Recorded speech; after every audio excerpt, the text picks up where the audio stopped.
Ako mogu ja malo da se ubacim. Može, druže Tito.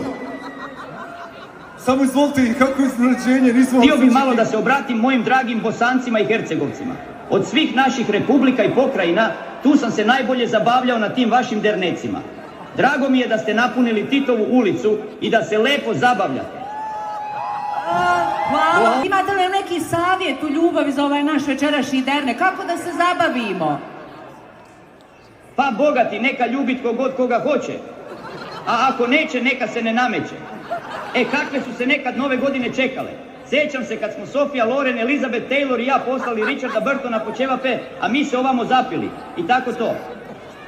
Ma šta će, Bartolo? Druže Tito, ovdje večeras imamo sjajne muzičare, imamo velike bendove, Bomba i štampa, Crvena jabuka, Zabranjeno pušenje. Imate li neku želju? Šta to čujem? Svira neko zabranjeno pušenje? Ma jesu to oni što su rekli Crko maršal? Pa ko je to dozvolio? Druže Tito, imate li neku muzičku želju? Kad smo kod muzičkih želja, evo jedne od mene. Oj salpete sajo, saraj mio, a što si se pola zaljubio? Oj salpete sajo, saraj mio, a što si se pola zaljubio? Druže Tito, pa nije nas niko ovako dirnuo u srce.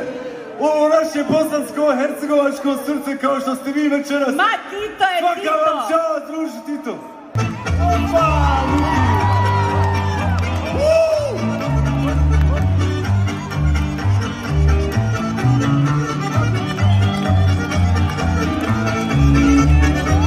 Zapete sajo, Sarajlio, a što si se vola zaljubio? Zapete sajo, Sarajlio, a što si se vola zaljubio? Zapete